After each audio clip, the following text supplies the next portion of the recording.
ದ್ವಿಚಕ್ರ ವಾಹನ ಸವಾರರಿಗೆ ಬದುಕುವ ಆಸೆ ಇದ್ದರೆ ಈ ರಸ್ತೆಯಲ್ಲಿ ಹೋಗದಿರುವುದೇ ಉತ್ತಮ.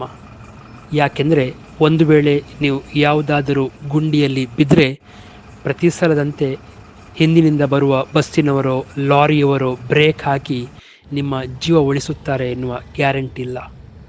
ನಾವು 2 ದಿನಗಳ ಹಿಂದೆಯಷ್ಟೇ ಒಂದು ವಿಡಿಯೋ ನಿಮಗೆ ತೋರಿಸಿದ್ವಿ. ಅದರಲ್ಲಿ ನಂತೂರು ರಾಷ್ಟ್ರೀಯ ಹೆದ್ದಾರಿಯಲ್ಲಿ ದ್ವಿಚಕ್ರ ಸವಾರನೊಬ್ಬ ಗುಂಡಿ ತಪ್ಪಿಸಲು ಹೋಗಿ ಸ್ಕಿಡ್ ಆಗಿ ಬಿದ್ದು ಅದೃಷ್ಟವಶಾತ್ ಹಿಂದಿನಿಂದ ಬಂದ ಖಾಸಗಿ ಬಸ್ನ ಚಾಲಕ ಬ್ರೇಕ್ ಹಾಕಿ ಬದುಕಿಸಿದಂಥ ಘಟನೆ ಹೇಳಿದ್ದೆವು. ಅದರ ಮರುದಿನ ನಮ್ಮ ಕ್ಯಾಮರಾಮ್ಯಾನ್ ಆ ರಸ್ತೆಯಲ್ಲಿ ಹೋಗಿ ಅಲ್ಲಿರುವ ಹೊಂಡ ಗುಂಡಿಗಳನ್ನು ಚಿತ್ರೀಕರಿಸಿ ತಂದಿದ್ದಾರೆ. ಅದನ್ನೀಗ ನಿಮಗೆ ತೋರಿಸ್ತಾ ಇದ್ದೇವೆ.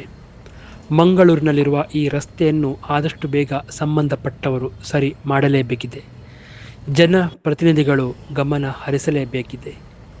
ನಂತೂರು ರಾಷ್ಟ್ರೀಯ ಹೆದ್ದಾರಿಯಲ್ಲಿ ರಾತ್ರಿಯ ಹೊತ್ತಿನಲ್ಲಿ ದ್ವಿಚಕ್ರ ವಾಹನ ಚಲಾಯಿಸುವುದೇ ಸಾಹಸ.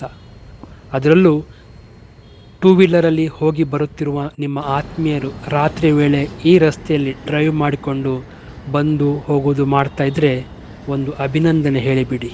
ಶುಭವಾಗಲಿ.